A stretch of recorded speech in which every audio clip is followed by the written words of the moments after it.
냄새나! 무식한 촌년이! 짝! 뺨에 불이 붙었습니다. 며느리의 손바닥이 제 얼굴을 갈랐어요. 눈앞이 번쩍했습니다. 귀에서 이명이 울렸어요. 입안에서 피맛이 났습니다. 32살 며느리가 72살 시어머니를 때린 거였어요. 그것도 1000명이 모인 호텔 결혼식장에서요. 제 아들은 그 장면을 보고도 입을 다물었습니다. 아니, 오히려 저한테 나가라고 했어요. 장인어른 화나셨다고요. 저는 그날 결심했습니다. 이 여자가 누구를 때린 건지 똑똑히 알려주기로요. 사연 시작 전 구독과 좋아요를 눌러주시면 그곳에 행운이 가득하시기를 바라겠습니다. 안녕하세요. 제 이름은 강순자, 올해 72입니다. 경기도 양평 외곽의 작은 마을에서 텃밭이나 일구며 된장 담가 먹고 사는 촌노예요. 적어도 세상 사람들 눈에는 그렇게 보이겠죠. 제 아들놈도 그렇게 알고 있고요. 새벽 5시 알람 소리도 없이 저절로 눈이 떠졌습니다. 50년 넘게 새벽에 일어나다 보니 몸에 시계가 박힌 것 같아요. 창문 틈새로 스며드는 새벽 공기가 코끝을 서늘하게 찔렀습니다. 아직 해가 뜨지 않아서 방 안이 어둑어둑했어요. 이불을 걷어내고 일어나니 허리가 뻐근하게 욱신거렸습니다. 어젯밤 고추 지지대 세우느라 허리를 너무 많이 숙인 탓이겠죠. 손으로 허리를 두드리며 천천히 몸을 일으켰어요. 이 나이에 이 정도 통증은 아무것도 아닙니다. 젊은 시절 시장 바닥에서 국밥 팔 때는 새벽 3시부터 일어나 사골 끓이고 밤 11시까지 서서 일했으니까요. 손이 트고 발이 부르터도 쉬지 못했어요. 그때 생각하면 지금은 호강하는 겁니다. 마당으로 나서니 젖은 흙내가 코를 찔렀습니다. 어젯밤에 비가 왔나 봐요. 발밑에 흙이 질퍽하게 신발 밑창에 달라붙었어요. 헌 장화로 갈아 신고 텃밭으로 터벅터벅 걸어갔습니다. 풀벌레 소리가 사방에서 들려왔고 멀리서 개구리 우는 소리도 났어요. 텃밭에 도착해서 고추밭 상태를 살폈습니다. 아니나 다를까 어제 비바람에 쓰러진 지지대가 서너 개 보였어요. 허리를 숙이고 하나하나 바로 세워졌습니다. 흙을 손으로 꾹꾹 눌러 단단히 다졌어요. 다 하고 나니 손톱 밑에 까만 흙이 잔뜩 꼈습니다.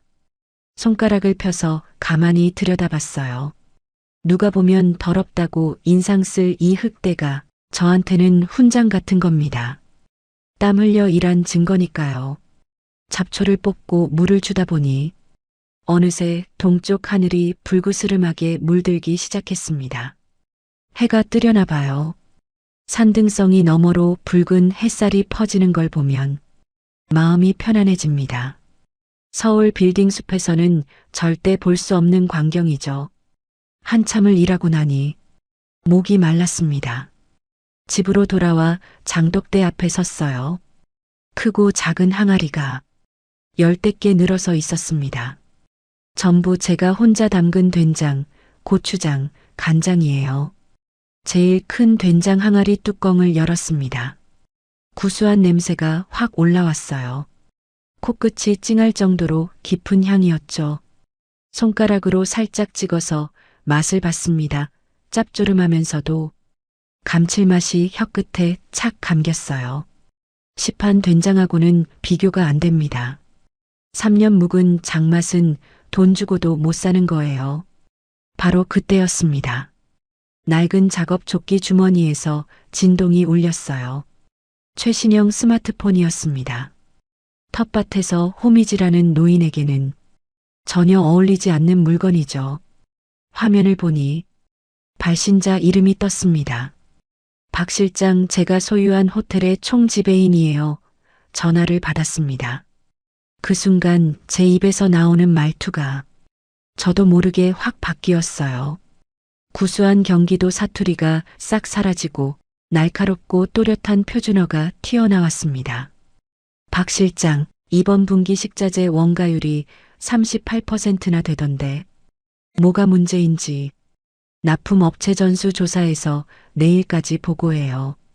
전화기 너머로 박 실장의 긴장한 목소리가 들렸습니다. 알겠습니다, 회장님. 그리고 오늘 오전에 리모델링 결제 서류 가지고 찾아뵈도 되겠습니까? 좋아요, 10시까지 와요. 전화를 끊고 다시 된장 항아리를 내려다봤습니다. 이게 바로 제 이중 생활이에요. 세상 사람들은 제가 그냥 시골에서 농사나 짓는 늙은이인 줄 압니다. 제 아들도 마찬가지예요. 10년 전에 제가 운영하던 식당이 망해서 빚쟁이들한테 쫓기다가 여기 숨어 산다고 알고 있죠. 사실은 제가 일부러 그렇게 믿게 만든 겁니다. 자식을 강하게 키우려면 부모 재산에 기대게 하면 안 된다고 생각했거든요. 근데 그 거짓말이 10년이나 길어질 줄은 저도 몰랐어요. 진짜 제 정체는 따로 있습니다. 전국 50개 매장을 거느린 순잔의 한식 뷔페 프랜차이즈 창업주예요. 거기다 서울 도심의 빌딩, 4채, 호텔 한 곳을 소유하고 있죠. 자산을 다 합치면 1,000억 원이 넘습니다. 전부 남편 없이 시장 바닥에서 구르며 한 푼, 두 푼 모은 돈이에요. 누구한테 손 벌린 적 없이 오로지 제 힘으로 일궈낸 겁니다. 9시 반쯤 되니까 마을 입구 쪽에서 자동차 엔진 소리가 들려왔습니다. 창문으로 내다보니 검은색 외제 승용차가 흘길을 달려오고 있었어요. 이 외진 시골 마을에 전혀 어울리지 않는 번쩍번쩍한 고급차였죠. 박 실장이 왔나 봅니다. 차가 마을 어귀 느티나무 아래에 멈췄습니다. 운전석 문이 열리더니 말끔한 양복 차림의 중년 남자가 내렸어요. 검은색 정장에 넥타이까지 반듯하게 매고 있었고 구두는 햇빛에 반짝반짝 광이 났습니다. 한 손에는 두꺼운 서류철을 들고 있었죠. 그 사람이 흘길을 밟으며 저를 향해 걸어왔어요. 고급 구두가 지나갈 때마다 먼지가 폴폴 일어났습니다. 저는 마당에 서서 기다렸습니다. 여전히 무릎이 늘어난 몸빼 바지에 낡아 빠진 작업. 조끼 차림이었죠. 서로 마주 서니 그 대비가 우스웠어요. 겉모습만 보면 누가 회장이고 누가 직원인지 절대 알 수 없었으니까요. 박 실장이 허리를 깊이 숙여 인사했습니다. 회장님, 안녕히 주무셨습니까? 그래요. 고생이 많아요. 들어와요. 마루에 나란히 걸터앉아 서류철을 받았습니다. 호텔 리모델링 결제안이었어요. 50억 규모의 큰 사업이었죠. 한 장 한 장 꼼꼼히 넘기면서 설계도면, 공사 일정, 예산 내역을 살폈습니다. 숫자 하나하나 눈에 담았어요. 사업을 이만큼 키운 건 이렇게 작은 것 하나도 놓치지 않았기 때문입니다.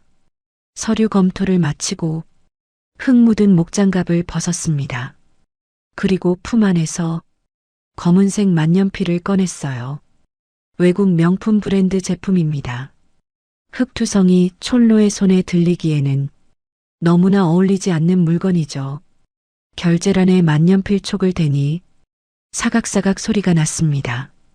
강순자 세 글자가 검은 잉크로 또렷하게 찍혔어요.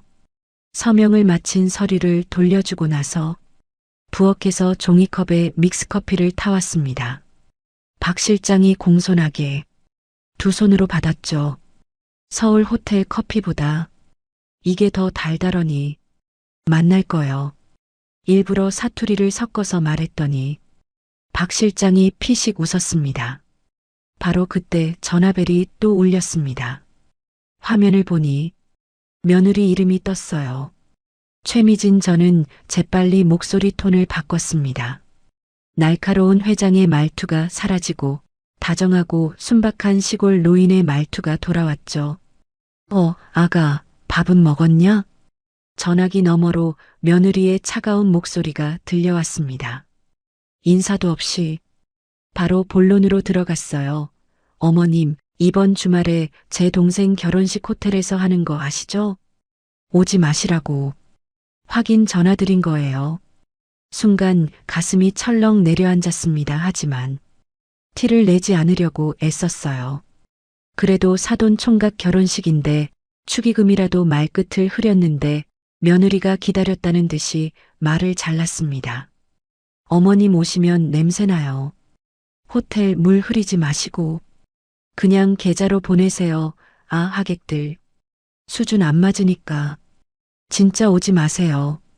숨이 턱 막혔습니다. 냄새가 난다고요. 수준이 안 맞는다고요.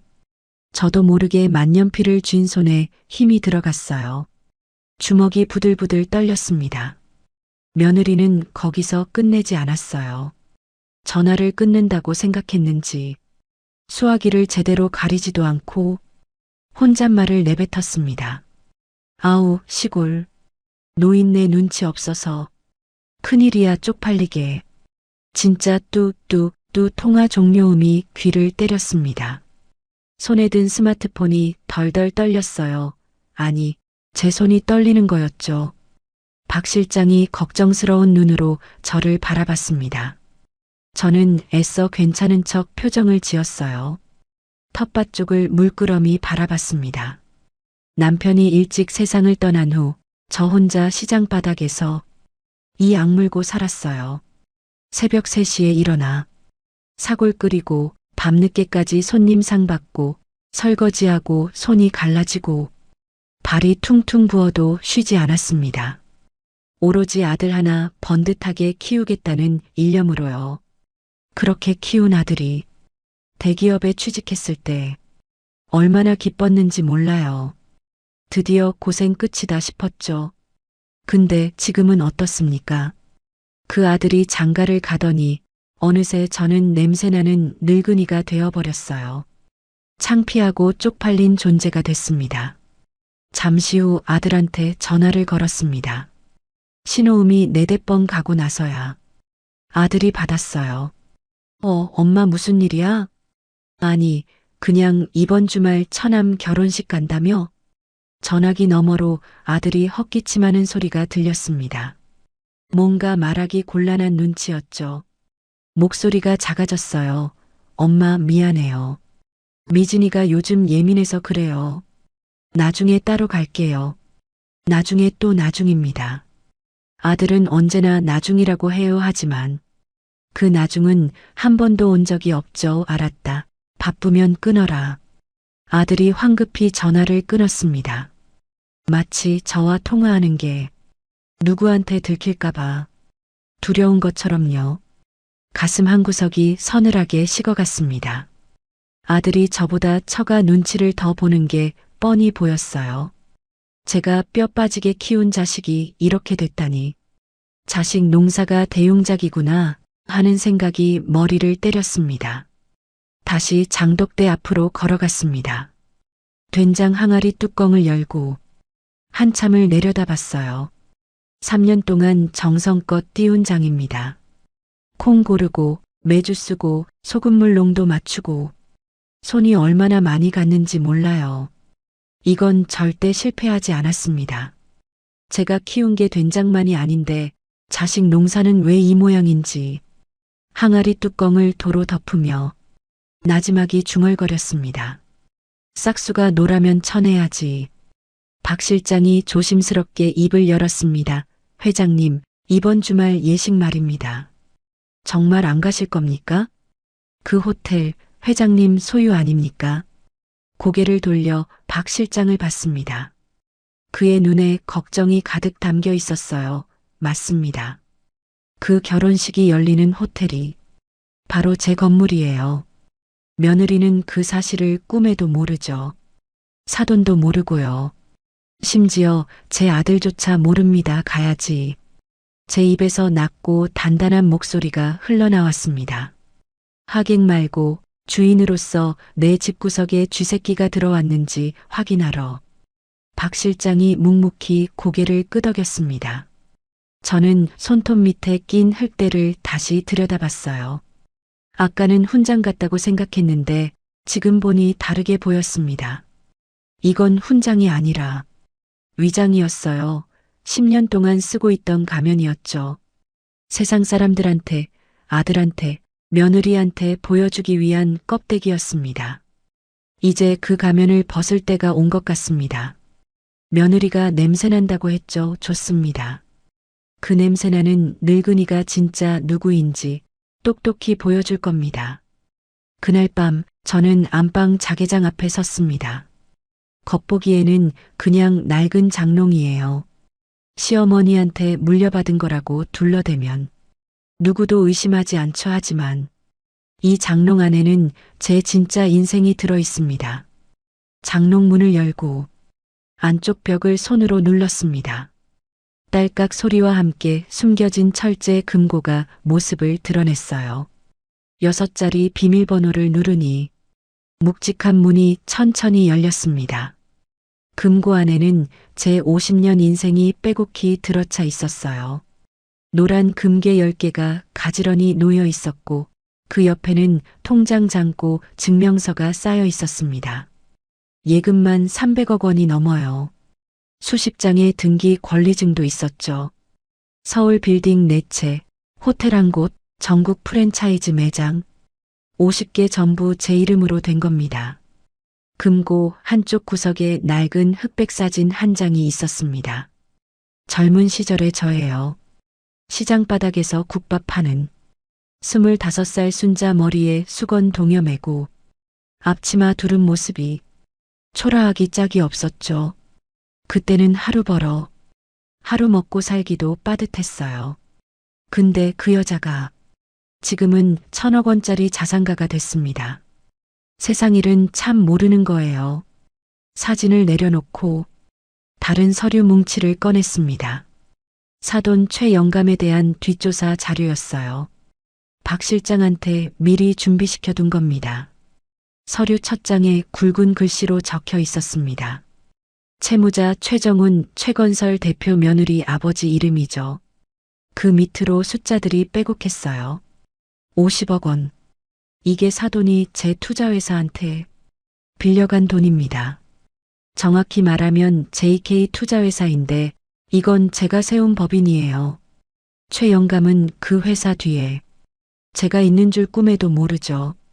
그냥 이름 모를 투자자한테 사업 자금 빌렸다고만 생각할 겁니다. 서류를 넘겼습니다. 상환 현황이 나왔어요. 이자, 연체 6개월 원금 상환 전무 부채 비율 400% 숫자 하나하나가 최건설의 부실함을 적나라하게 보여주고 있었습니다. 한마디로 망하기 직전인 회사예요. 피식 웃음이 났습니다. 그래서 이번에 아들 결혼식을 호텔에서 그렇게 성대하게 치르는 거였군요. 허세를 부려서 정재계 인사들한테 잘 보이려는 속셈이겠죠. 투자라도 받아보려고요. 근데 그 호텔이 하필 제 건물이에요. 빚진 사람이 빚쟁이 집에서 잔치를 벌이는 꼴이니 이게 무슨 운명의 장난인지 서류를 금고에 도로 넣고 문을 닫았습니다. 그리고 박 실장한테 전화를 걸었어요. 내일 결혼식 말이에요. 내가 직접 갈 겁니다.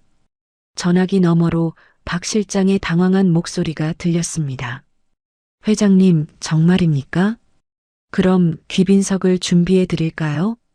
아니요. 나는 작업복 입고 갈 거예요.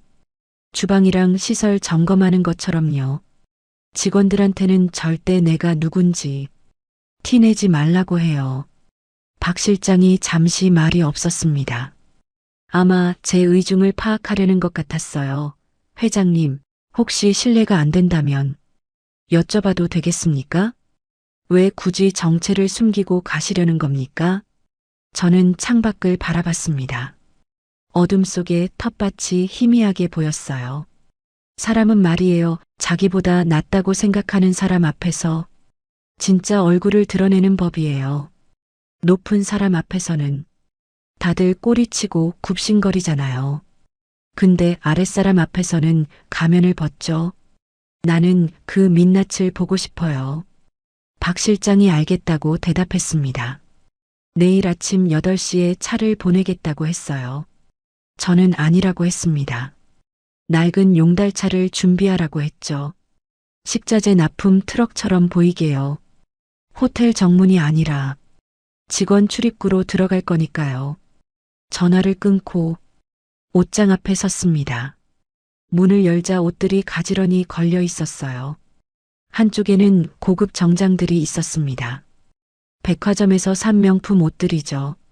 사업차 미팅할 때나 가끔 꺼내 입는 것들이에요. 손을 뻗어 실크 재킷 하나를 만져봤습니다. 부드럽고 매끄러운 감촉이 손끝에 전해졌어요. 이걸 입고 가면 어떨까? 회장 명함 내밀고 당당하게 걸어 들어가면 어떨까? 며느리가 제 앞에서 벌벌 떠는 모습을 바로 볼 수 있을 텐데. 하지만 고개를 저었습니다. 그건 제가 원하는 게 아니에요. 저는 그들의 진짜 모습을 보고 싶은 겁니다. 화려한 회장 앞에서 굽실거리는 가짜 모습 말고 촌로 앞에서 드러내는 민낯을요. 정장을 도로 밀어넣고 반대쪽으로 손을 뻗었습니다. 거기에는 10년 넘게 입은 낡은 옷들이 걸려 있었어요. 늘어난 티셔츠, 무릎이 나온 몸빼 바지, 보풀하기 일어난 패딩 조끼 전부 빛바래고 해진 것들이죠. 하나씩 꺼내서 침대 위에 올려놓았습니다. 내일 입고 갈 옷들이에요. 이게 제 전투복입니다. 결혼식 당일 아침이 밝았습니다. 새벽 5시에 눈을 떴어요. 평소보다 1시간이나 일찍이었죠. 이상하게 잠이 오지 않았습니다.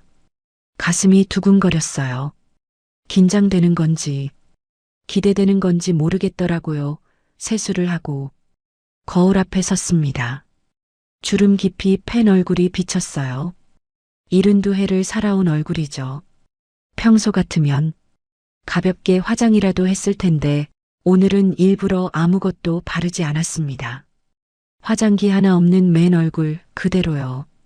머리도 일부러 빗지 않았습니다. 흰머리가 부스스하게 헝클어진 채로 뒀어요. 거울 속에 저는 영락없는 시골 할머니였습니다. 아무도 이 사람이 1,000억 원짜리 자산가라고 생각하지 못할 거예요. 옷을 입었습니다. 어젯밤 꺼내둔 낡은 옷들이요. 늘어난 티셔츠를 머리 위로 뒤집어 쓰고 무릎 나온 몸빼 바지를 올려 입었어요. 마지막으로 보풀하기 일어난 패딩 조끼를 걸쳤습니다. 전신 거울 앞에 서서 위아래를 훑어봤어요. 완벽했습니다. 어디서 봐도 그냥 시골 노인이었어요. 근데 뭔가 부족했습니다. 손을 내려다봤어요. 어제 밭일하고 나서 손을 너무 깨끗이 씻었더라고요. 손톱 밑이 말끔했습니다. 이건 안 돼요. 마당으로 나갔습니다. 텃밭 흙을 한 줌 집어서 손톱 밑에 일부러 묻혔어요. 검은 흙대가 손톱 사이사이에 꼈습니다. 이 정도면 됐어요. 진짜 촌로처럼 보이려면 디테일이 중요한 겁니다. 집 안으로 들어와서 다시 거울 앞에 섰습니다. 표정을 바꿔봤어요. 회장으로 일할 때의 날카로운 눈빛을 지웠습니다. 대신 세상 물정 모르고 주눅든 시골 노인의 눈빛을 연습했어요. 눈을 살짝 내리깔고 어깨를 움츠리고 허리를 구부정하게 굽혔습니다. 아이고, 사돈 어른, 안녕하셔요. 거울 속에 제가 굽실거렸습니다. 꽤 그럴듯했어요. 10년 동안 촌로 연기를 해왔으니 이 정도는 식은 죽 먹기죠. 8시가 되자 마을 어귀에 낡은 용달차 한 대가 들어왔습니다. 박 실장이 준비한 차예요. 식자재 납품 트럭처럼 보이게 하려고 짐칸에 박스 몇 개를 실어뒀더라고요. 완벽했습니다. 차에 올라타기 전 주머니를 확인했습니다. 품 안에 명품 만년필이 있었어요. 이건 유일하게 가져가는 제 정체의 증거입니다. 나중에 필요할 때 쓸 거예요. 용달차 조수석에 올라탔습니다. 낡은 시트에서 먼지 냄새가 났어요. 스프링이 나간 건지 엉덩이가 푹 꺼졌습니다. 제가 평소 타던 외제차 뒷좌석과는 천지 차이였죠. 하지만 오늘은 이게 맞습니다. 차가 출발했습니다. 덜컹덜컹 흔들리면서 마을을 빠져나갔어요. 창밖으로 익숙한 풍경이 스쳐 지나갔습니다. 논밭, 비닐하우스, 작은 구멍가게. 이게 10년 동안 제가 봐온 풍경이에요. 서울로 진입하니 풍경이 확 바뀌었습니다. 높은 빌딩들이 하늘을 찌를 듯 솟아 있었어요. 유리창에 햇빛이 반사되어 눈이 부셨습니다. 저 빌딩들 중에 제 소유가 4채나 있어요. 근데 지금 저는 낡은 용달차 조수석에 앉아 있죠. 아이러니한 일이에요. 호텔이 가까워졌습니다. 멀리서도 웅장한 건물이 보였어요.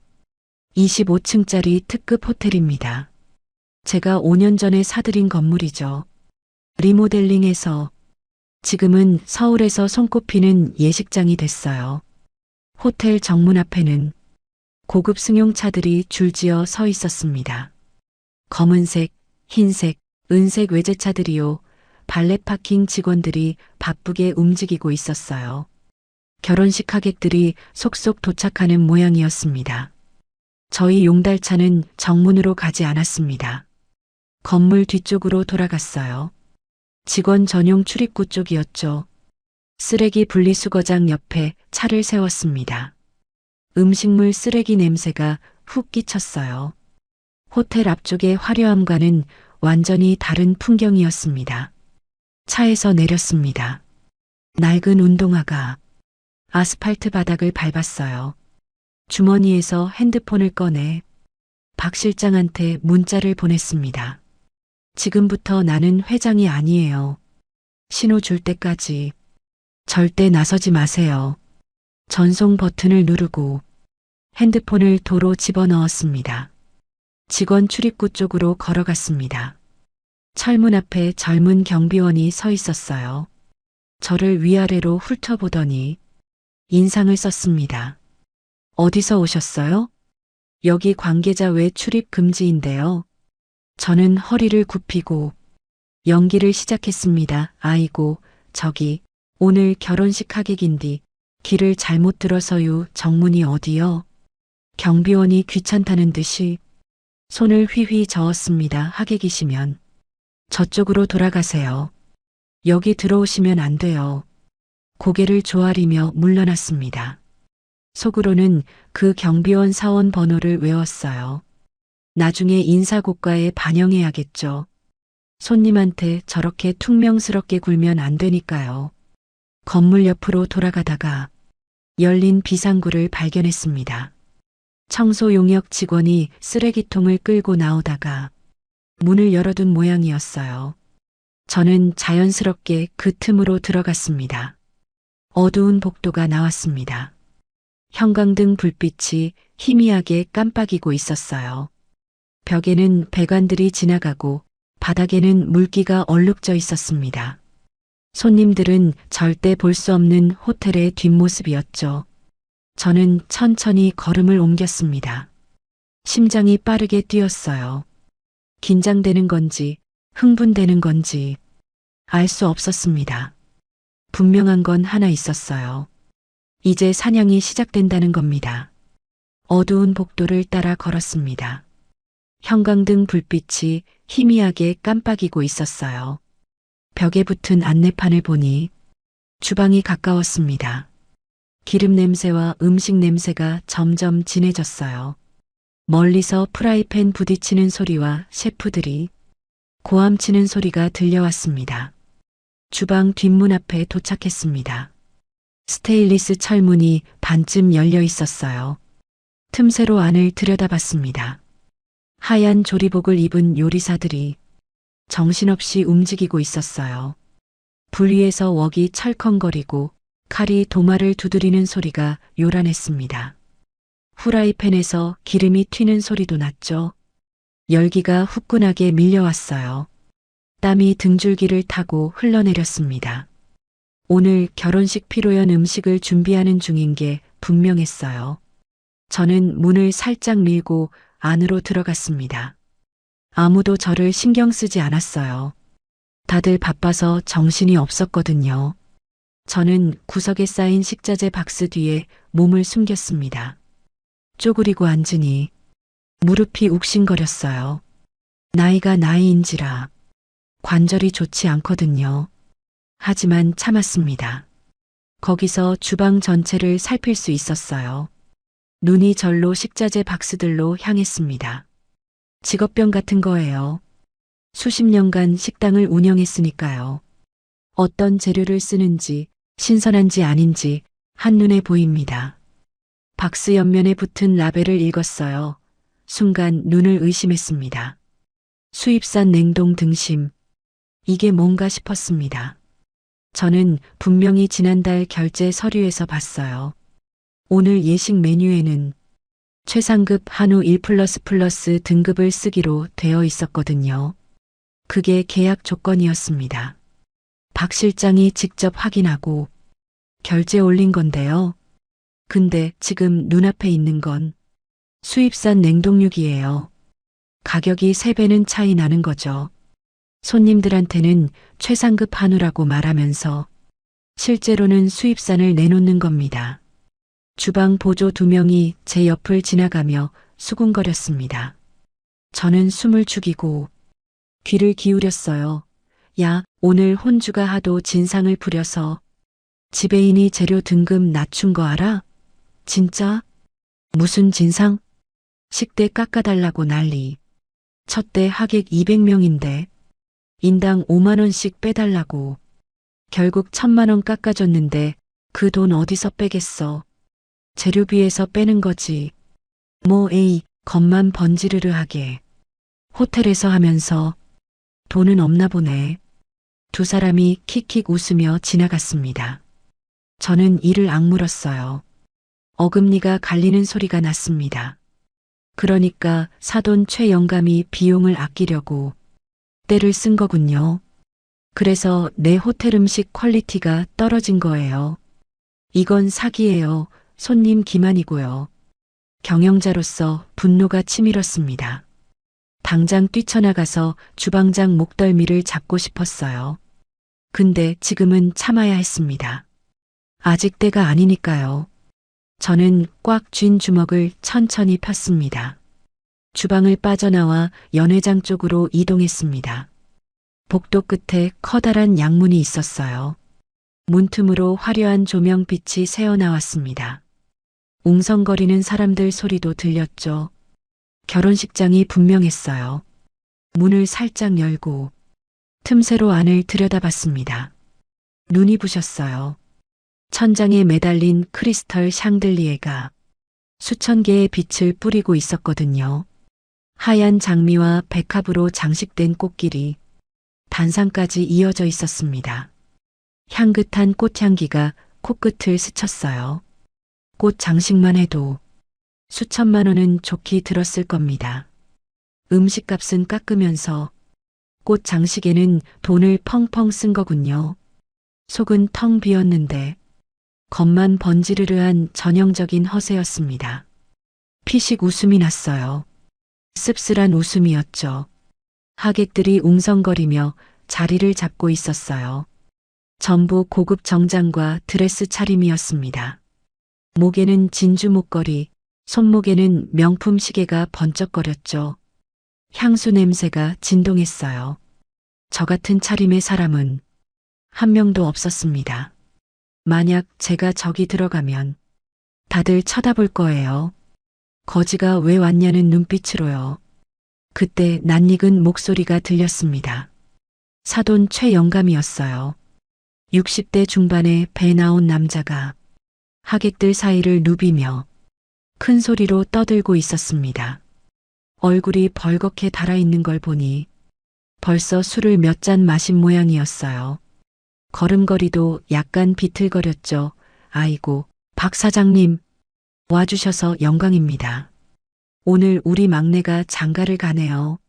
하객 한 명이 물었습니다. 그런데 최 사장, 사돈은 안 오셨어? 최영감의 얼굴이 순간 굳었습니다. 눈이 가늘어지더니 입꼬리가 실룩거렸어요. 그러더니 손사래를 치며 목소리를 낮췄습니다. 근데 그게 속삭임이라기엔 너무 컸죠. 일부러 주변에 들으라고 하는 것 같았어요. 에이, 사돈요? 오지 말라고 했습니다. 시골에서 밭이나 매는 노인네가 뭘 안다고요. 와봤자 눈치도 없이 민폐만 끼치지 하. 주변 사람들이 킥킥 웃었습니다. 제 심장이 쿵 내려앉았어요. 귀가 멍멍해졌습니다. 저 사람이 지금 저를 두고 하는 말이었어요. 눈치 없는 시골 노인네라고요. 민폐라고요. 최영감이 계속 말했습니다. 목소리가 더 커졌어요. 우리 사위 불쌍하죠. 그런 집안에서 자라가지고 어머니가 빚쟁이한테 쫓겨서 시골에 숨어 산다면서요?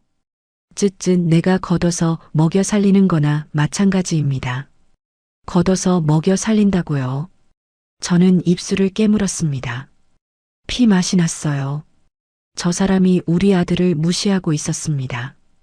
그것도 대놓고 여러 사람 앞에서요. 내 아들이 저 인간한테 먹여 살림을 받는다고요. 50억이나 빌려간 주제예요. 그때 제 아들 성우가 보였습니다. 35살 된 제 아들이요.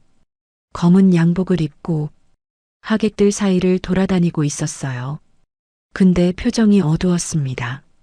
어깨가 움츠러들어 있었고 눈은 바닥만 보고 있었죠. 등이 구부정했어요. 제가 알던 당당한 아들이 아니었습니다. 언제부터 저렇게 됐을까요? 가슴이 답답했습니다. 최영감이 성우를 불렀습니다. 손가락으로 성우를 가리키며 소리쳤어요. 야, 성우야. 여기 박 사장님 술잔 비었어. 뭐하냐? 성우가 황급히 달려왔습니다. 허리를 90도로 꺾으며 술병을 들었어요. 아버님, 죄송합니다. 제가 채워드리겠습니다. 성우가 술을 따르는데 손이 떨리는 게 보였어요. 술이 잔 밖으로 조금 튀었습니다. 최영감이 인상을 썼죠. 저는 가슴이 미어졌습니다. 뜨거운 것이 눈시울에 차올랐어요. 저 아이가 언제부터 저렇게 비굴해졌을까요?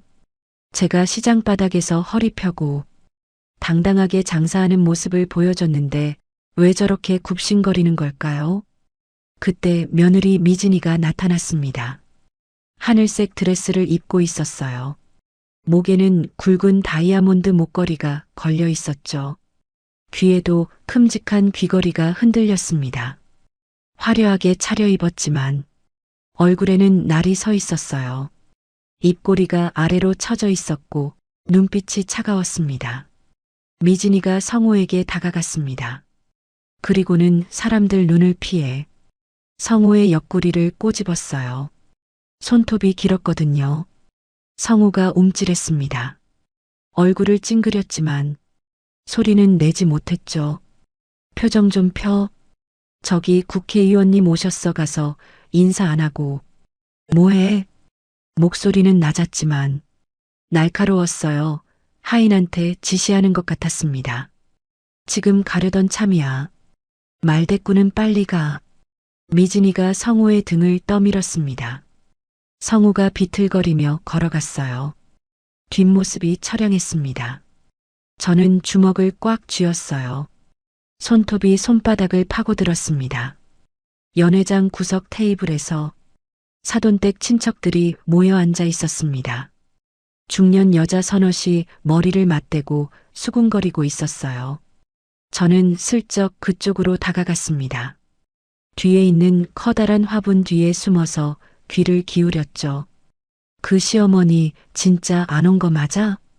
응, 미진이가 오지 말라고 했대. 촌티나서 창피하다고 잘했네. 왔으면. 냄새나서 밥맛 떨어질 뻔했어. 그러게 무식한 거렁뱅이가. 뭘 안다고 와 안 온 게 도와주는 거지. 여자들이 킥킥 웃었습니다. 저는 눈을 감았어요. 심장이 바늘로 찔리는 것 같았습니다. 거렁뱅이라고요.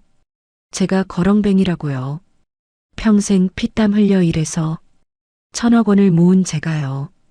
숨이 막혀서 연회장을 빠져나왔습니다. 복도를 걸어서 화장실 쪽으로 갔어요. 청소 도구함이 있는 구석진 곳에 쭈그리고 앉았습니다. 다리에 힘이 풀렸거든요. 손이 떨렸어요.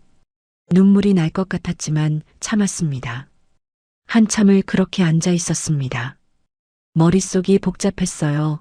분노와 서러움이 뒤엉켜서 어떤 감정인지 알 수가 없었죠. 그때 누군가 다가오는 발소리가 들렸습니다. 고개를 드니 청소 용역 아주머니가 서 있었어요. 50대쯤 되어 보이는 분이었습니다. 손에 대걸레를 들고 있었죠.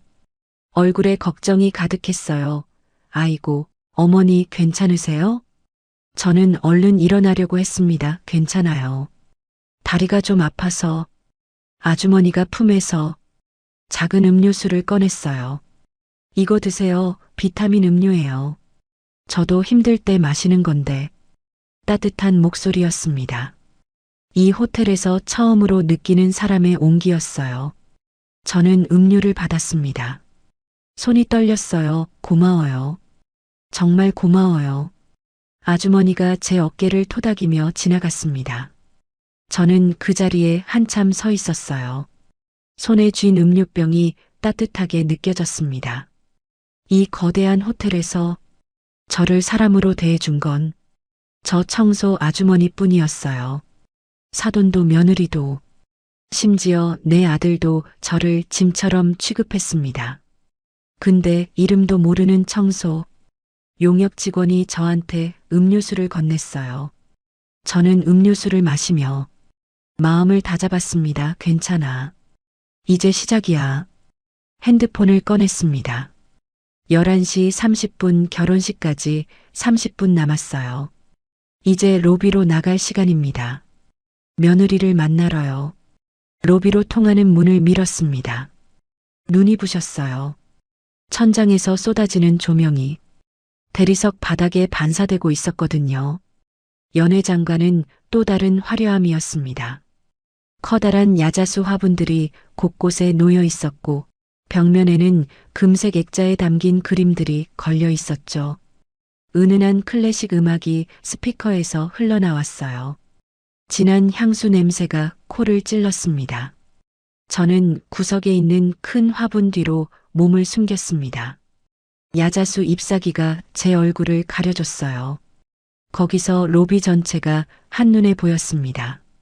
하객들이 삼삼오오 모여서 이야기를 나누고 있었어요. 웃음소리가 여기저기서 터져나왔죠. 다들 행복해 보였습니다. 저만 빼고요. 그때 며느리 미진이가 보였습니다. 친구들 서너과 함께 로비 한가운데 서 있었어요. 하늘색 드레스가 조명 아래서 반짝거렸습니다. 손에는 샴페인 잔을 들고 있었죠. 고개를 젖히며 웃고 있었어요.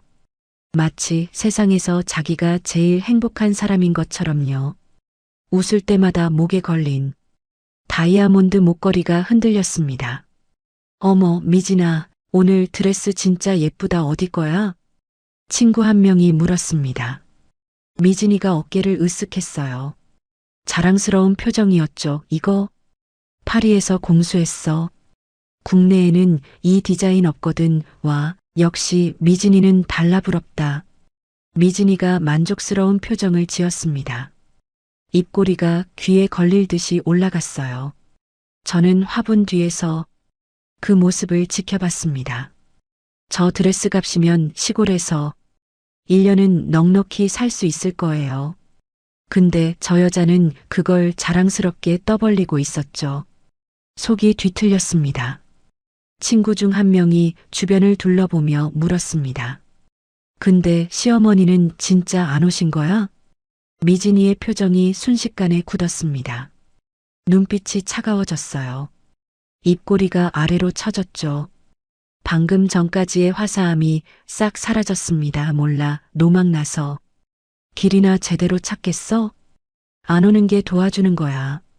와봤자 창피하기만 하지. 친구들이 킥킥거렸습니다. 저는 입술을 깨물었어요. 이가 살을 파고들었습니다. 참아야 했어요. 아직은요. 그때 미진이가 제 쪽으로 걸어왔습니다. 친구들과 이야기하면서 천천히 다가오고 있었어요. 화분이 있는 방향으로요. 저는 몸을 더 숨기려고 했지만 이미 늦었습니다. 미진이와 눈이 마주쳤어요. 시간이 멈춘 것 같았습니다. 미진이의 얼굴이 하얗게 질렸어요. 눈이 휘둥그레졌습니다. 입이 떡 벌어졌죠. 손에 들고 있던 샴페인 잔이 기울어져서 술이 바닥에 쏟아졌어요. 찰랑거리는 소리가 났습니다. 그 소리가 이상하게 크게 들렸어요. 저는 화분 뒤에서 천천히 걸어 나왔습니다. 낡은 티셔츠에 몸빼 바지 차림으로요. 이 화려한 로비에서 저만 혼자 동떨어진 존재였죠. 주변 사람들의 시선이 느껴졌어요. 수군거리는 소리도 들렸습니다. 손가락질하는 사람도 있었어요. 아가 나지막하게 불렀습니다. 최대한 다정한 목소리로요. 미진이가 뒷걸음질 쳤습니다. 높은 힐이 삐끗했어요. 넘어질 뻔했지만 간신히 중심을 잡았죠. 얼굴이 일그러졌습니다. 공포와 분노가 뒤섞인 표정이었어요. 뭐야 어머님? 목소리가 떨렸어요. 당황한 게 역력했습니다. 주변 친구들이 수군거리기 시작했어요. 저 사람 누구야? 설마 시어머니? 헐, 저 옷 좀 봐, 진짜야? 어머, 냄새 안 나? 미진이의 얼굴이 빨갛게 달아올랐습니다. 수치심 때문인 게 분명했어요. 이를 악물더니 제 팔을 확 잡았습니다. 악력이 장난이 아니었어요. 손가락이 팔뚝살을 파고들었습니다. 긴 손톱이 살을 찔렀어요. 따가웠습니다. 하지만 소리 내지 않았어요. 일단 이리 와요. 미진이가 저를 끌고 갔습니다. 로비 구석에 있는 비상구 쪽으로요. 저는 끌려가면서도 저항하지 않았어요. 오히려 이게 좋았습니다. 사람들 눈을 피해서 이야기할 수 있으니까요. 비상구 문을 밀고 들어갔습니다. 콘크리트 벽으로 둘러싸인 좁은 공간이었어요. 형광등 불빛이 차갑게 내리쬐고 있었죠. 로비의 화려함과는 천지 차이였습니다. 페인트가 벗겨진 벽, 먼지 쌓인 소화기, 쾌쾌한 냄새. 미진이가 문을 쾅 닫았어요. 쇳소리가 계단통에 울렸습니다. 그 소리가 한참 동안 메아리 쳤죠. 그리고 돌아섰습니다. 얼굴에 분노가 가득했어요. 눈이 치켜 올라가 있었고 콧날이 실룩거렸죠. 입술이 파르르 떨렸습니다. 목에 핏줄이 붉어져 나왔어요. 아까 로비에서 웃던 얼굴과는 완전히 딴 사람이었습니다. 이게 이 여자의 진짜 얼굴이었어요. 미쳤어요? 고함이 터져 나왔습니다. 목소리가 비상구 계단통에 쩌렁쩌렁 울렸어요. 노망났어요? 여기가 어디라고 기어와요? 저는 침착하게 대답했습니다. 목소리를 낮추고 또렷하게요. 사돈 총각 결혼식이잖아. 내 아들 처남인데 축하하러 온 게 뭐가 잘못이야? 잘못이 뭐냐고요? 미진이가 비웃었습니다. 코웃음이 나왔어요. 어이가 없다는 표정이었죠. 어머님이 오면 안 되는 이유를 진짜 몰라요? 거울 좀 보세요. 그 꼬라지가 뭐예요? 어디 밤매다 왔어요? 제 몸을 위아래로 훑어봤습니다. 경멸하는 눈빛이었어요. 마치 더러운 걸 보는 것처럼요. 벌레를 보는 것처럼요. 저는 평생 그런 눈빛을 받아본 적이 없었습니다. 냄새나요. 진짜 냄새난다고요. 하객들 다 쳐다보잖아요. 쪽팔려서. 어떻게 해요? 미진이의 목소리가 점점 커졌습니다. 얼굴이 불그락푸르락했어요. 이성을 잃어가는 게 보였죠. 손이 부들부들 떨리고 있었습니다. 저는 한 발짝 다가섰습니다. 그리고 똑바로 눈을 마주쳤어요. 내 건물에서 내가 다니는데 내 허락이 필요하냐? 순간 미진이의 표정이 얼어붙었습니다. 뭐라고요? 하는 눈빛이었어요. 하지만 금방 비웃음으로 바뀌었죠. 지금 뭐라고 했어요? 어머님 건물이요? 로망이 제대로 났네. 빚쟁이한테 쫓겨서 시골에 숨어 사는 주제에 무슨 건물이요? 내가 누군지 알고 그러는 거야? 누구긴 누구예요? 미진이가 소리쳤습니다. 눈에 핏줄이 섰어요. 돈 뜯어내러 온 촌년이지. 평생 시장 바닥에서 굴러다닌 게 티가 난다고요. 무식하고 냄새나는 노인네가. 그 순간 미진이의 손이 번개처럼 올라왔습니다. 짝뺨에 불이 붙은 것 같았어요. 머리가 옆으로 확 돌아갔습니다. 눈앞이 번쩍했어요. 귀에서 이명이 울렸습니다. 윙 하는 소리가 한참 동안 계속됐죠. 세상이 잠시 멈춘 것 같았습니다. 뺨이 화끈거렸습니다. 열기가 퍼져나가는 게 느껴졌어요. 손으로 만져보니 볼이 부어오른 것 같았습니다. 입안에서 피 맛이 났어요. 입술 안쪽이 터진 모양이었죠. 따뜻한 피가 혀끝에 느껴졌습니다. 저는 고개를 천천히 돌렸습니다. 미진이를 바라봤어요. 미진이는 자기가 한 일에 놀란 것 같지 않았습니다. 오히려 분이 안 풀린 표정이었어요. 주먹을 불끈 쥐고 씩씩거리고 있었죠. 됐어요? 정신 좀 들어요? 다시는 내 앞에 얼씬도 하지 마세요. 미진이가 쏘아붙였습니다. 그리고 돌아서서 비상구 문을 열었어요. 나가려는 순간 멈칫했습니다. 저를 돌아봤어요. 그리고요. 성우한테 말해봤자 소용없어요. 어차피 그 사람 내 편이거든요. 문이 쾅 닫혔습니다. 발자국 소리가 멀어져 갔어요. 저는 혼자 비상구 계단통에 서 있었습니다. 형광등 불빛이 차갑게 내리쬐고 있었죠. 뺨이 욱신거렸어요. 하지만 육체적 고통은 아무것도 아니었습니다. 며느리한테 뺨을 맞았어요. 내가 뼈 빠지게 키운 아들의 아내한테요. 그것도 내 호텔에서요. 이게 꿈인가 싶었습니다. 눈물이 나올 것 같았어요. 하지만 참았습니다. 울면 지는 거니까요. 손으로 입가를 닦았습니다. 빨간 피가 손등에 묻었어요. 주머니에서 손수건을 꺼내 천천히 피를 닦았습니다. 그때 비상구 문이 다시 열렸어요. 성우였습니다. 제 아들이요. 얼굴이 사색이 되어 있었어요. 엄마. 성우가 달려왔습니다. 제 뺨을 보고 눈이 커졌어요. 엄마, 뺨이 왜 이래? 저는 아들을 물끄러미 바라봤습니다. 내 처가 때렸다. 담담하게 말했습니다. 성우의 얼굴이 일그러졌어요. 괴로워하는 표정이었죠. 하지만 그 다음에 나온 말은 제 가슴에 비수를 꽂았습니다. 엄마, 제발요. 일단 나가 계세요. 장인어른 화나셨잖아요. 나가라고요. 맞은 사람한테 나가라고요. 저는 아들의 눈을 똑바로 쳐다봤습니다. 거기에는 저보다 처가가 더 무서운 게 보였어요. 제 아들은 진실보다 체면을, 엄마보다 장인을 택한 거였습니다. 알았다. 저는 고개를 끄덕였습니다. 성우가 안도의 한숨을 쉬며 나갔어요. 엄마 괜찮냐는 말 한마디 없이요. 문이 닫히고 다시 혼자가 됐습니다. 차가운 콘크리트 벽에 등을 기대고 한참을 서 있었어요. 숨을 깊이 들이쉬고 내쉬었습니다. 심장이 미친 듯이 뛰고 있었어요. 분노 때문인지 충격 때문인지 알 수 없었죠. 하지만 이상하게도 눈물 대신 다른 게 올라왔습니다. 차가운 거였어요.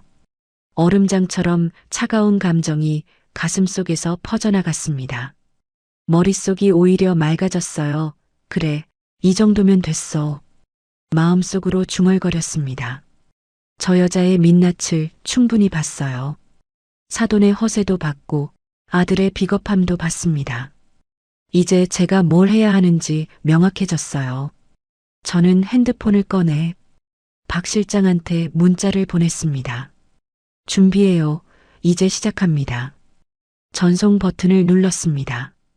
그리고 손수건으로 다시 한번 입가에 피를 닦았어요. 거울이 없어서 얼굴을 볼 수는 없었지만 뺨이 퉁퉁 부어오른 게 느껴졌습니다. 좋아요. 이 얼굴 그대로 나가겠습니다. 다들 똑똑히 보라고요. 비상구 문을 밀고 밖으로 나갔습니다. 이제 사냥꾼이 움직일 차례입니다. 비상구 문을 열고 로비로 나왔습니다. 그런데 분위기가 이상했어요. 아까와 달리 사람들이 웅성거리며 한 곳을 바라보고 있었습니다. 그 시선의 끝에 며느리 미진이가 있었어요. 미진이가 친구들에게 둘러싸여 울고 있었습니다. 아니, 우는 척하고 있었죠. 손으로 얼굴을 가리고 어깨를 들썩이고 있었어요. 하지만 손가락 사이로 보이는 눈은 멀쩡했습니다. 눈물 한 방울 없었어요. 어머, 미진아, 왜 그래? 무슨 일이야? 친구 한 명이 물었습니다. 미진이가 흐느끼는 목소리로 대답했어요. 시어머니가 나를 때리려고 했어. 돈 안 주면 결혼식 망쳐버린다고, 내 드레스 찢으려고 했다고. 저는 귀를 의심했습니다. 뭐라고요? 제가 때리려고 했다고요? 드레스를 찢으려고 했다고요? 완전히 거꾸로 된 이야기였어요. 뺨을 맞은 건 저인데 가해자가 피해자 행세를 하고 있었습니다. 뻔뻔함에 기가 막혔어요. 입이 있어도 말할 수 없는 상황이었죠. 세상에 어떻게 그런 일이 역시 시골 노인네는 무섭다니까. 돈 때문에 그런 거래? 진짜 막무가내내 주변 사람들이 수군거렸습니다. 전부 미진이 편이었어요. 저를 손가락질하며 쳐다봤습니다. 마치 제가 범죄자인 것처럼요. 그때 사돈 최영감이 헐레벌떡 달려왔습니다. 얼굴이 벌겋게 달아있었어요. 술 냄새가 진동했죠. 딸이 우는 모습을 보더니 눈이 뒤집혔습니다. 아니, 이게 무슨 일이야? 미진아, 누가 울렸어? 미진이가 저를 손가락으로 가리켰습니다.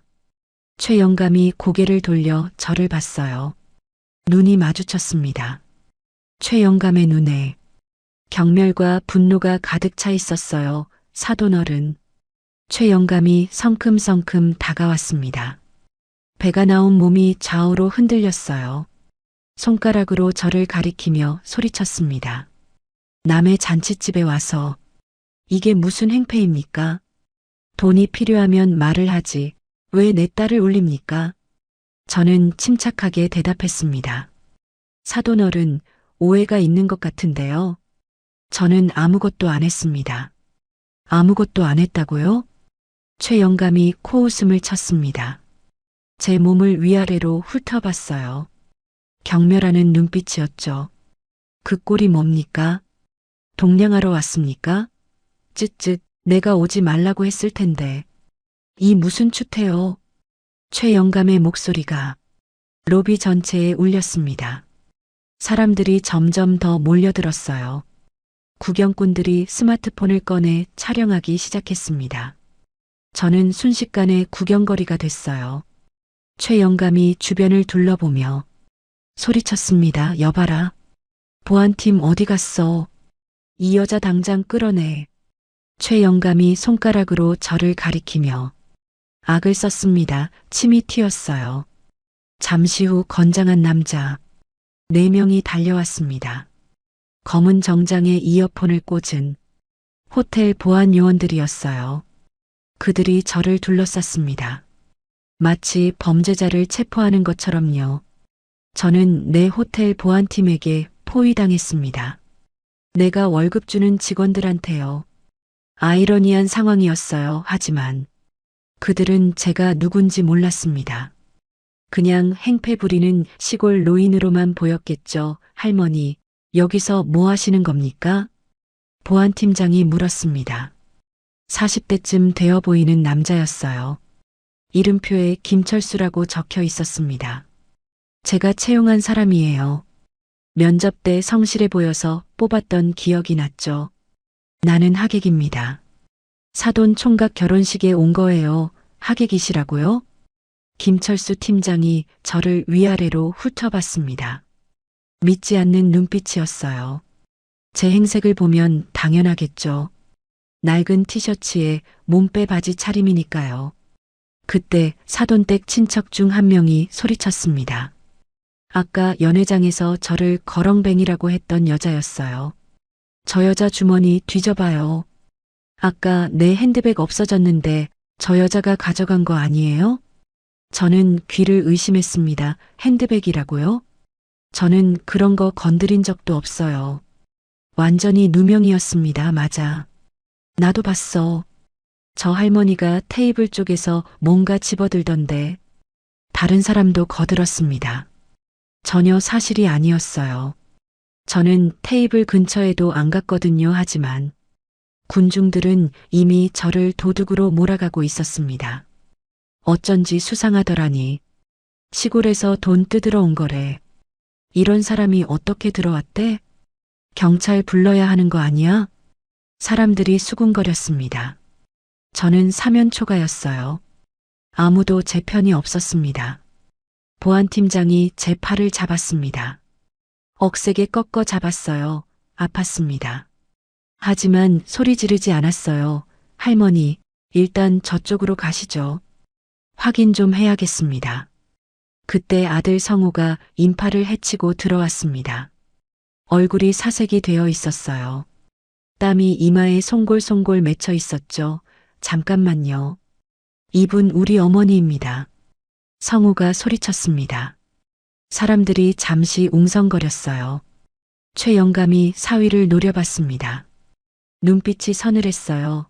성우야, 내가 어머니를 불렀어? 아, 아닙니다. 장인어른 저도 몰랐습니다. 갑자기 오신 거예요. 성우가 황급히 손사래를 쳤습니다. 장인의 눈치를 살피는 게 역력했어요. 비굴한 모습이었죠. 저는 아들을 바라봤습니다. 눈을 똑바로 쳐다보며 말했어요. 성우야, 내 처가 나를 때렸다. 내 말이 들리냐? 성우의 얼굴이 일그러졌습니다. 괴로운 표정이었어요. 하지만 그는 저를 감싸지 않았습니다. 그때 미진이가 성우의 팔에 매달렸어요. 또다시 눈물을 짜내며 거짓말을 했습니다. 여보, 어머님이 내 드레스 찢으려고 했어. 돈 안 주면 식장 엎어버린다고 했단 말이야. 나 너무 무서웠어. 미진이가 훌쩍거렸습니다. 연기를 하는 게 뻔히 보였어요. 하지만 성우는 그걸 믿는 척했습니다. 아니, 믿고 싶어 했겠죠. 엄마, 제발요. 성우가 제게 다가와 작게 속삭였습니다. 주변에 안 들리게요. 일단 나가 계세요. 제가 나중에 설명해 드릴게요. 장인어른 화나셨잖아요.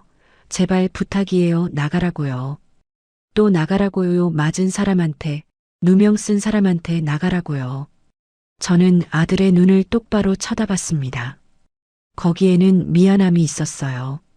하지만 동시에 저보다 처가가 더 무서운 게 보였습니다.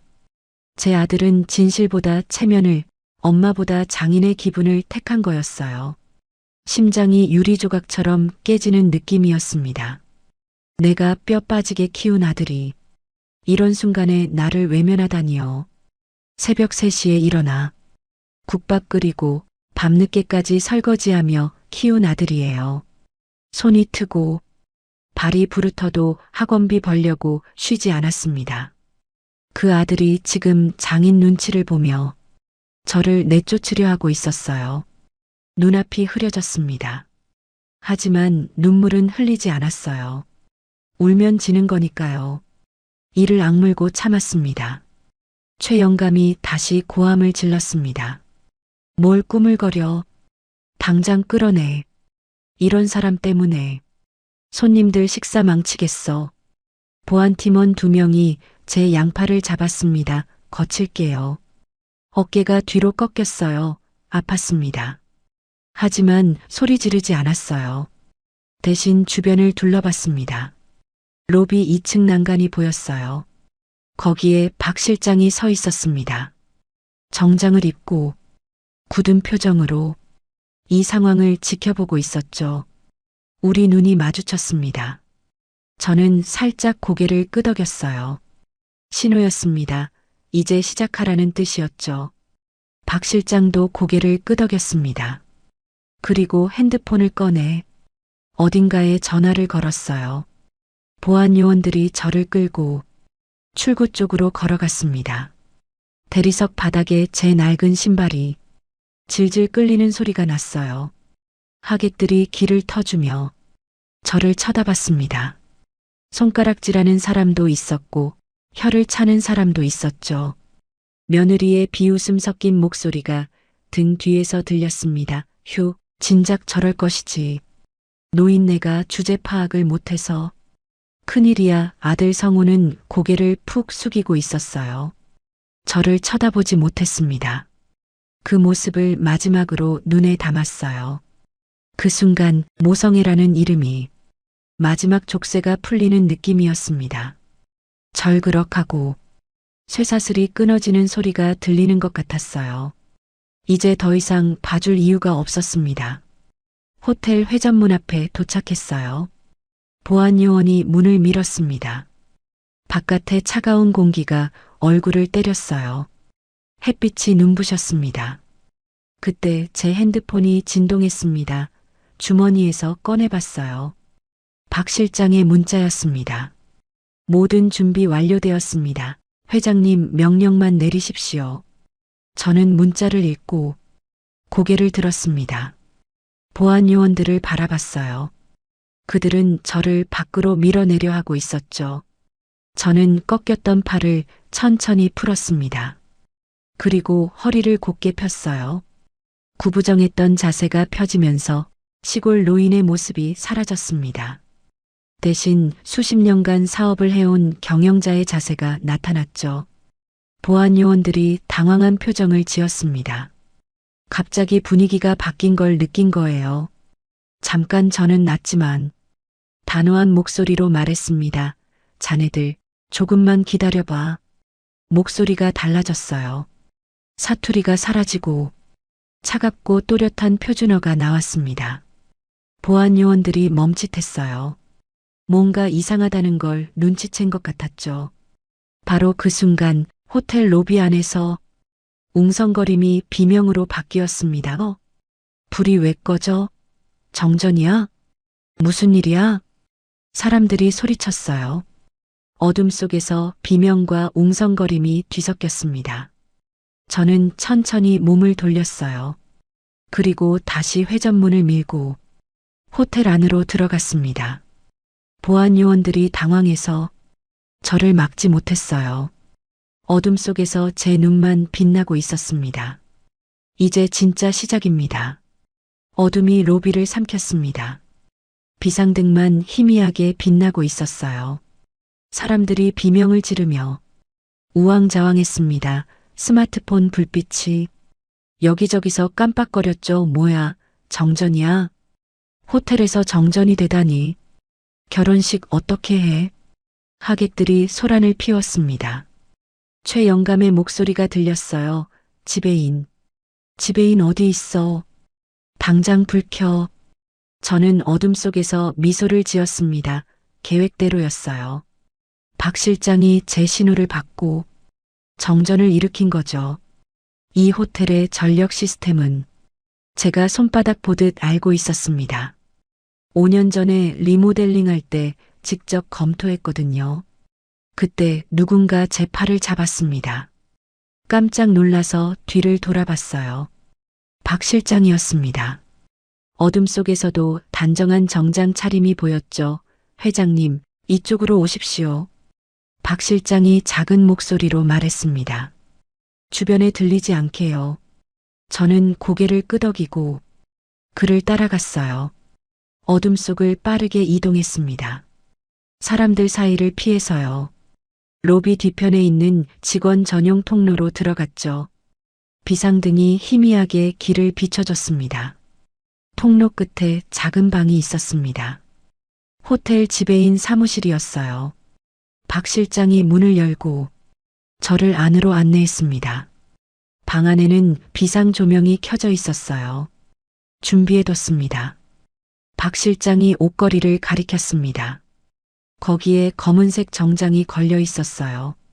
제가 중요한 회의 때 입는 옷이었죠. 깔끔하게 다림질되어 있었습니다. 옆에는 진주 목걸이와 금귀걸이가 놓여 있었어요. 신발도 준비했습니다. 회장님 사이즈로요. 박 실장이 바닥을 가리켰습니다. 검은색 구두가 반짝거리고 있었어요. 굽이 낮은 편안한 스타일이었죠. 저는 옷을 바라보며 잠시 멈췄습니다. 이 옷을 입으면 다시는 돌이킬 수 없어요. 시골 노인 강순자는 사라지고 1,000억 원대 자산가 강순자가 나타나는 거죠. 아들과의 관계도 완전히 달라질 겁니다. 잠깐 망설였어요. 정말 이렇게까지 해야 하나 싶었죠. 하지만 뺨에 남은 열기가 느껴졌습니다. 며느리한테 맞은 자리였어요. 아직도 욱신거렸죠. 그리고 아들의 말이 귓가에 맴돌았습니다. 엄마, 나가 계세요. 장인어른 화나셨잖아요. 그래, 더 이상 봐줄 이유가 없어. 저는 낡은 티셔츠를 벗기 시작했습니다. 땀에 젖은 옷이 피부에서 떨어졌어요. 몸빼 바지도 벗었습니다. 거울에 비친 제 모습이 보였어요. 72살 노인의 몸이었죠. 주름지고 마른 몸이었습니다. 손등에는 검버섯이 있었고 무릎에는 반일하다 생긴 흉터가 있었어요. 하지만 눈빛만은 젊었습니다. 결의에 찬 눈빛이었죠. 정장 바지를 입었습니다. 허리에 딱 맞았어요.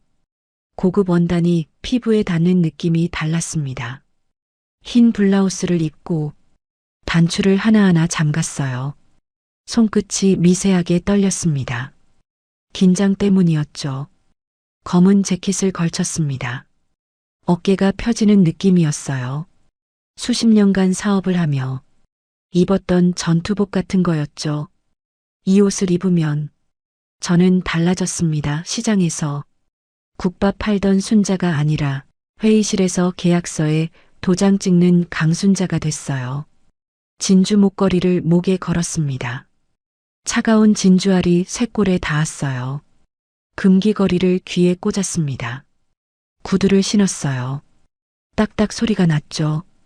박 실장이 빗과 손거울을 건넸습니다. 저는 헝클어진 머리카락을 정리했어요. 아까 일부러 빗지 않았던 머리였죠. 깔끔하게 뒤로 넘기고 핀으로 고정했습니다. 거울을 들여다봤어요. 완전히 다른 사람이 되어 있었습니다. 시골에서 밥 매던 할머니가 아니었어요.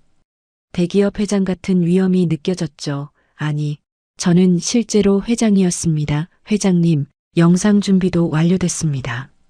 박 실장이 태블릿을 보여줬습니다. 화면에 여러 영상 파일이 정리되어 있었어요. 제가 미리 준비시킨 것들이었죠. 첫 번째 파일은 JK투자의 대출 서류였습니다. 사돈 최 영감이 50억 원을 빌려간 계약서였어요. 이자가 6개월째 연체 중이라는 내용도 있었죠. 두 번째 파일은 부동산 등기부 등본이었습니다. 이 호텔 건물의 소유주가 누구인지 보여주는 서류였어요. 소유자 이름은 강순자 바로 저였죠. 세 번째 파일은 순잔의 한정식 프랜차이즈의 사업자 등록증이었습니다. 전국에 53개 지점을 가진 회사였어요. 대표이사 이름은 역시 강순자였죠. 저는 태블릿을 넘기며 하나하나 확인했습니다. 완벽했어요. 이 영상들이 대형 화면에 뜨는 순간 저 사람들의 얼굴이 어떻게 변할지 눈에 선했습니다. 로비 전광판 준비됐어요? 네, 회장님. 전력이 복구되는 즉시 송출됩니다. 박 실장이 대답했습니다. 저는 고개를 끄덕였어요. 연회장 화면도요? 물론입니다. 하객 전원이 볼 수 있게 세팅했습니다. 완벽했습니다. 저는 심호흡을 했어요. 가슴이 두근거렸습니다. 긴장되기도 하고 기대되기도 했죠. 손끝이 차가워졌어요. 그때 밖에서 소란이 더 커졌습니다. 최 영감의 고함 소리가 들렸어요. 이게 무슨 호텔이야. 결혼식 망쳐놓을 셈이야. 당장 책임자 나와. 저는 피식 웃었습니다. 책임자를 찾는다고요? 좋아요. 곧 만나게 해드리죠. 이 호텔의 진짜 주인이 누구인지 보여드리겠습니다. 며느리는 어떻게 되고 있어요? 제가 물었습니다. 박 실장이 창문 너머를 힐끔 봤어요. 아까부터 남편분한테 짜증을 내고 있습니다. 결혼식이 엉망이 됐다고 투덜거리고 있어요. 사돈 어른은요? 호텔 직원들한테 소리 지르고 있습니다. 손해배상 운운하면서요. 저는 고개를 끄덕였습니다. 예상대로였어요. 곧 그들의 태도가 어떻게 바뀌는지 두 눈으로 보게 될 겁니다. 박 실장의 휴대폰이 울렸습니다. 그가 전화를 받았어요. 네, 알겠습니다. 준비됐습니다. 전화를 끊고 저를 바라봤습니다. 회장님, 30초 후에 전력이 복구됩니다. 저는 자리에서 일어났습니다. 재킷 옷깃을 바로잡았어요. 어깨를 펴고 턱을 들었습니다. 수십 년간 해온 자세였죠. 협상장에 들어갈 때, 중요한 계약을 앞두고 있을 때 항상 이렇게 섰습니다. 가죠. 저는 문을 열고 밖으로 나갔습니다. 박 실장이 뒤따랐어요. 어두운 복도를 걸어 로비로 향했습니다. 구두굽이 대리석 바닥에 닿을 때마다 딱딱 소리가 났어요. 그 소리가 어둠 속에 울렸습니다. 마치 심장 박동 같았죠. 로비에 도착했습니다. 사람들이 여전히 우왕좌왕하고 있었어요. 스마트폰 불빛에 의지해서 서로를 찾고 있었죠. 며느리 미진이가 남편 성호에게 매달려 투덜거리고 있었습니다. 아, 짜증. 나 이게 뭐야, 동생 결혼식이 이 모양이라니. 최 영감은 호텔 직원을 붙잡고 소리를 지르고 있었어요. 내가 누군지 알아? 당장 사장 불러. 손해배상 청구할 거야. 저는 로비 한가운데로 걸어갔습니다. 아무도 저를 알아보지 못했어요. 아까 그 시골 할머니와 지금의 저는 완전히 달랐으니까요. 어둠 속에서 저는 그냥 정장 입은 여자였습니다. 그때 카운트다운이 시작됐어요. 박 실장이 조용히 속삭였습니다. 목소리에 긴장감이 묻어났어요. 10초 전입니다. 저는 눈을 감았습니다. 마지막으로 한 번 더 생각했어요. 정말 이렇게 해야 하는가? 아들을 완전히 잃을 수도 있어요. 다시는 엄마라고 부르지 않을지도 모릅니다. 하지만 뺨에 남은 열기가 대답해줬어요. 며느리의 손바닥 자국이 아직도 얼얼했습니다. 그리고 아들의 외면이 가슴에 박혀 있었죠. 눈을 떴습니다. 결심은 변하지 않았어요. 5초 전 박 실장이 말했습니다. 저는 어둠 속에서 정면을 바라봤어요. 저기 로비 벽면에 있는 대형 전광판이 보였습니다. 곧 저 화면에 모든 진실이 드러날 거예요. 3, 2, 1. 팡불이 켜졌습니다. 순식간에 로비가 환해졌어요. 샹들리에가 수천 개의 빛을 뿌렸습니다. 사람들이 눈을 가리며 적응했죠. 그리고 대형 전광판에 영상이 떴습니다. 웅장한 배경음악과 함께요. 화면 가득 제 얼굴이 나왔어요. 순잔의 한정식 창업 20주년 기념 인터뷰 영상이었습니다.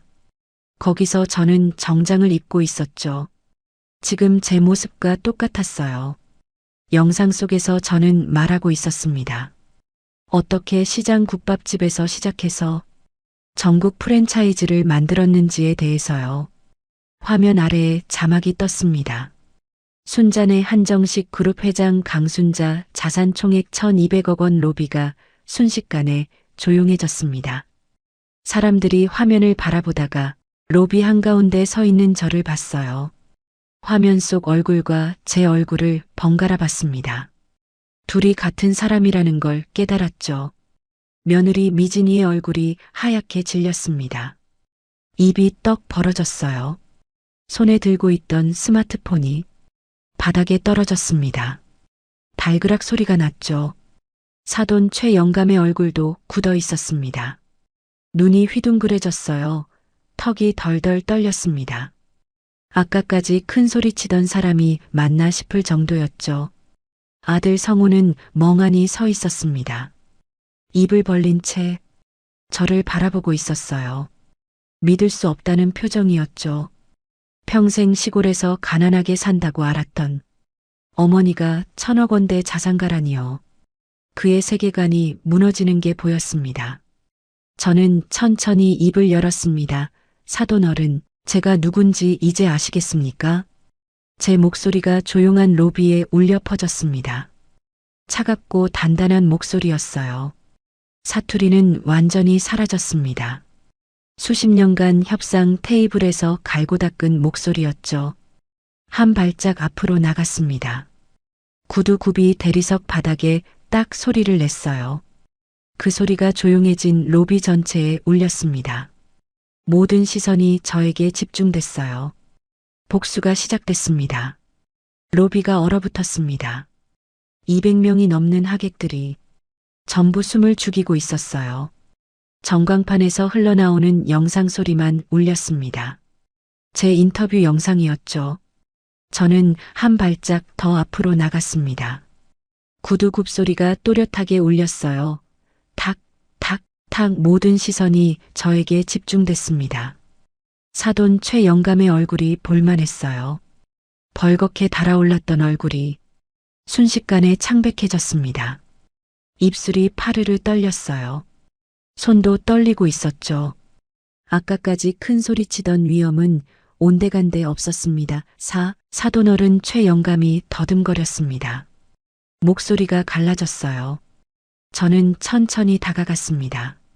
눈을 똑바로 마주보며요. 사돈 어른, 아까 뭐라고 하셨죠?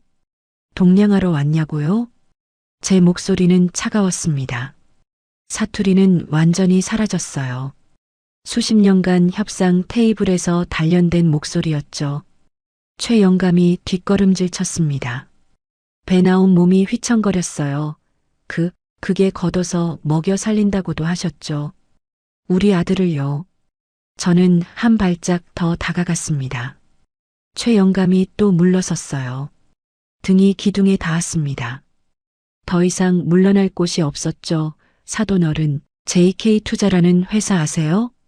최영감의 눈이 흔들렸습니다. 당연히 알겠죠. 자기가 50억 원을 빌린 곳이니까요. 저는 박 실장에게 손짓했습니다.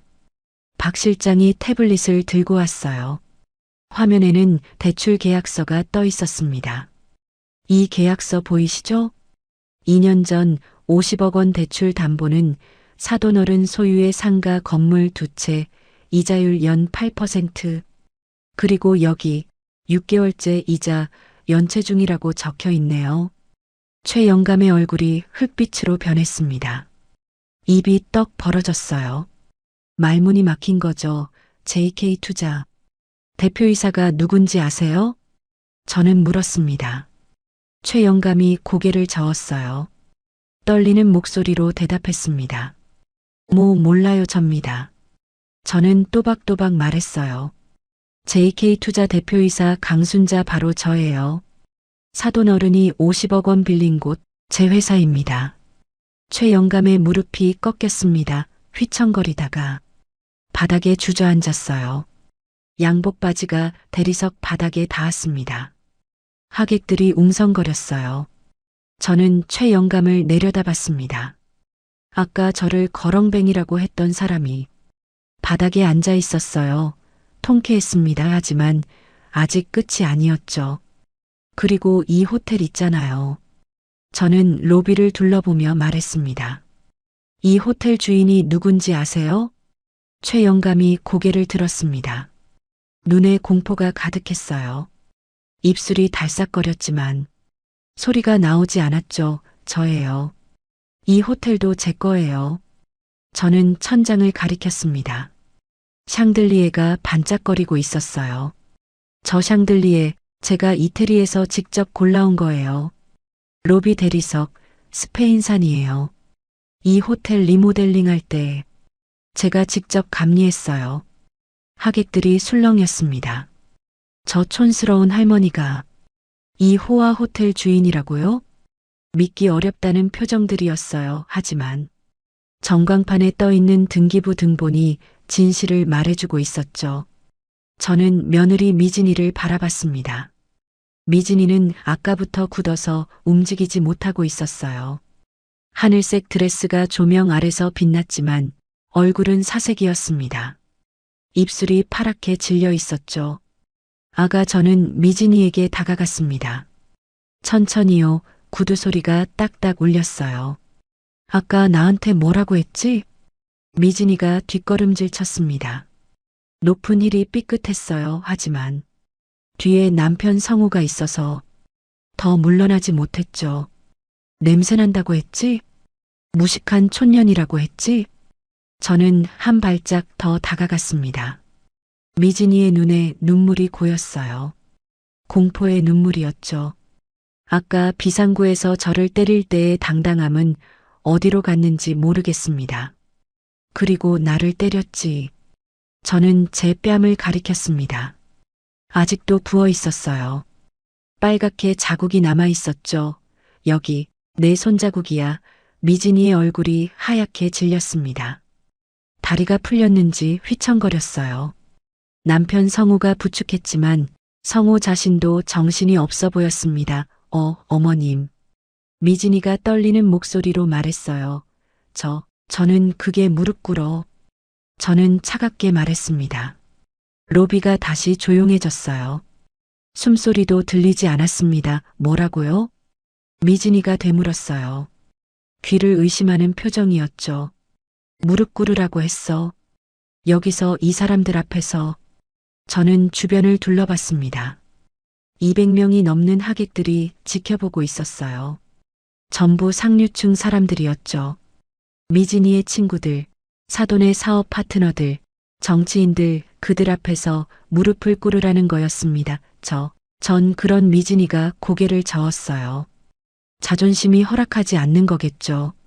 하지만 저는 물러설 생각이 없었습니다. 싫으면 말고. 대신 오늘 결혼식 여기서 끝이야. 저는 박 실장을 바라봤습니다. 박 실장, 연회장 폐쇄해요. 피로연 취소하고요. 네, 회장님. 박 실장이 고개를 숙이고 무전기를 들었어요. 미진이의 얼굴이 경악으로 물들었습니다. 잠깐만요. 미진이가 소리쳤어요. 목소리가 갈라졌습니다. 동생 결혼식이에요. 동생은 잘못한 거 없잖아요. 저는 고개를 끄덕였습니다. 맞아. 내 동생은 잘못 없어. 근데 그건 내가 결정할 일이야. 무릎 꿇고 사과하면, 결혼식 계속 진행해 줄게 안 하면 끝이고. 미진이의 눈에서 눈물이 흘러내렸습니다. 진짜 눈물이었어요. 아까 로비에서 짜던 가짜 눈물이 아니었죠. 굴욕과 분노와 공포가 뒤섞인 눈물이었습니다. 미진이가 천천히 무릎을 꿇었습니다. 하늘색 드레스 자락이 대리석 바닥에 펼쳐졌어요. 파리에서 공수했다던 그 드레스가요. 무릎이 차가운 바닥에 닿는 순간 미진이의 어깨가 떨렸습니다. 수천만 원짜리 드레스가 먼지 묻은 바닥에 닿고 있었어요. 하객들 사이에서 탄성이 터져 나왔습니다. 스마트폰을 꺼내 촬영하는 사람도 있었죠. 죄송합니다. 미진이가 고개를 숙였어요. 목소리가 기어 들어갔습니다. 어깨가 들썩였죠. 울고 있었습니다. 뭐가 죄송한데? 저는 물었어요. 그냥 넘어갈 생각이 없었습니다. 어머님을 때린 거, 모욕한 거 죄송합니다. 미진이가 바닥에 이마를 찧었습니다. 큰절이었어요. 친구들 앞에서, 하객들 앞에서 시어머니한테 큰절을 하고 있었습니다. 저는 그 모습을 내려다봤어요. 한때 저를 경멸하던 여자가 발밑에 엎드려 있었습니다. 속이 시원했습니다. 하지만 동시에 씁쓸하기도 했어요. 이렇게까지 해야 했나 싶기도 했죠. 하지만 뺨에 남은 열기가 저를 다잡았습니다. 저 여자는 이 정도는 당해야 했어요. 그때 아들 성우가 앞으로 나왔습니다. 얼굴이 창백했어요. 눈가가 빨갛게 충혈되어 있었습니다. 저와 눈이 마주쳤어요. 엄마 성우가 입을 열었습니다. 목소리가 떨렸어요. 왜 이러세요? 왜 숨기셨어요? 저한테 왜 말 안 하셨어요? 저는 아들을 바라봤습니다. 내가 키운 아들이었어요. 새벽마다 국밥 끓이면서 학원비 벌어보낸 아들이었습니다. 내가 물어봤니? 저는 담담하게 대답했어요. 내가 언제 한 번이라도 엄마 어떻게 사는지 관심 가졌니? 명절에 전화 한 통 없었잖아. 용돈은커녕 안부도 안 물었잖아. 그러면서 무슨 자격으로 왜 말 안 했냐고 물어? 성우의 얼굴이 일그러졌습니다. 눈물이 볼을 타고 흘러내렸어요. 저도 가슴이 아팠습니다. 하지만 해야 할 말이었어요. 그리고 아까 저는 목소리를 낮췄어요. 내 처가 나를 때렸을 때 너 뭐라고 했지? 나가 계시라고 했지? 장인어른 화나셨다고 했지? 성우가 고개를 떨궜습니다. 대답하지 못했어요. 할 말이 없었겠죠. 내 선택이었어. 넌 엄마보다 장인을 택했어. 그 결과가 이거야. 저는 주변을 둘러봤습니다. 무릎 꿇은 미진이, 바닥에 주저앉은 최영감, 울고 있는 성우. 이게 오늘의 결과였어요, 사돈어른. 저는 다시 최영감을 바라봤습니다. 아직도 바닥에 주저앉아 있었어요. 양복이 구겨져 있었고 넥타이가 비뚤어져 있었습니다. 50억 원 다음 주까지 갚으세요. 이자까지 합치면 54억 원이에요. 못 갚으면 담보 건물 넘어갑니다. 최영감이 고개를 들었습니다. 눈에 간청이 가득했어요. 아까까지 저를 거렁뱅이라고 부르던 사람의 눈이 아니었습니다. 사돈어른 제발이요. 시간을 좀 6개월 줬잖아요. 충분했어요. 이제 제 차례예요. 저는 차갑게 말하고 돌아섰습니다. 구두굽이 딱딱 소리를 냈어요. 박 실장, 연회장은 계속 사용하게 해줘요. 신랑 신부는 죄가 없으니까. 네, 회장님. 저는 로비를 가로질러 걸어갔습니다. 하객들이 양쪽으로 갈라지며 길을 터줬어요. 마치 홍해가 갈라지듯이요. 아무도 말을 걸지 못했습니다. 출구에 다다랐을 때 뒤에서 아들의 목소리가 들렸어요. 엄마. 성우가 달려오는 발소리가 들렸습니다. 하지만 저는 멈추지 않았어요. 회전문을 밀고 밖으로 나갔습니다. 차가운 바람이 얼굴을 스쳤습니다. 햇빛이 눈부셨어요. 저는 깊이 숨을 들이쉬었습니다. 가슴속에 뭉쳐있던 것들이 조금씩 풀리는 느낌이었어요. 호텔 앞에 검은색 승용차가 대기하고 있었습니다. 기사가 문을 열어줬어요. 저는 차에 올라탔습니다.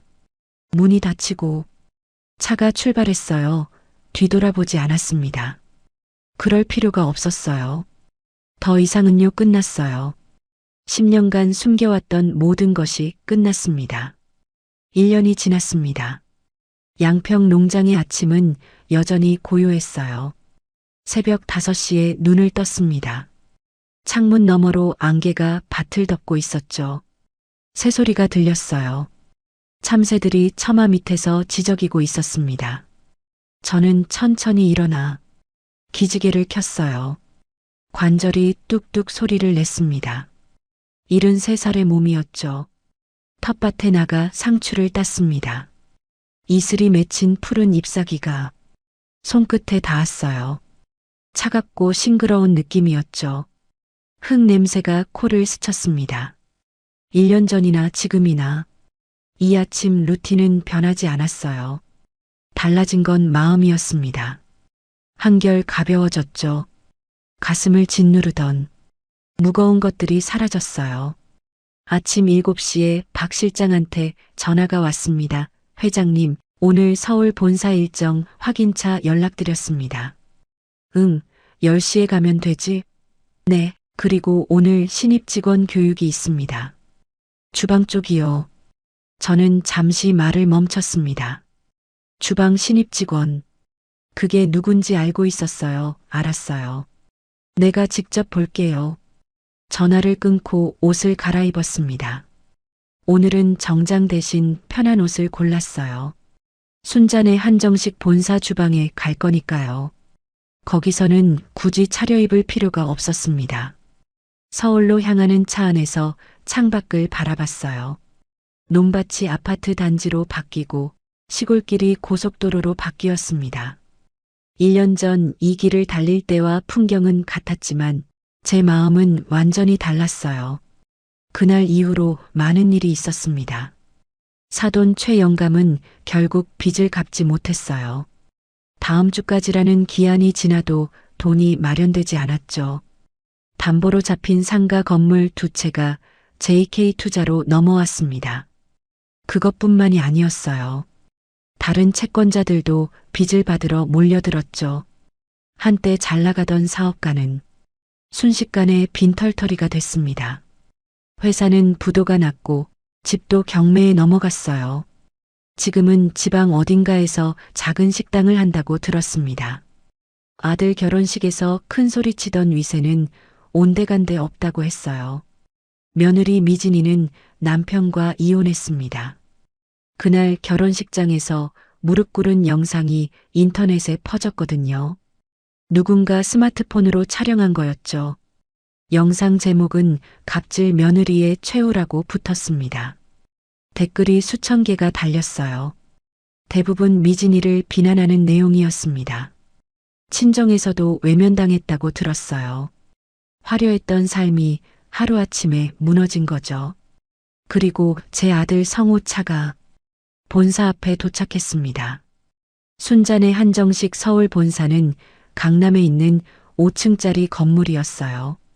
1층이 플래그십 매장이고 2층부터는 사무실과 교육장이었죠. 저는 차에서 내려 건물 안으로 들어갔습니다. 주방으로 향했어요. 스테인리스 조리대가 반짝거리고 있었습니다. 대형 가스레인지에서 육수가 끓고 있었죠.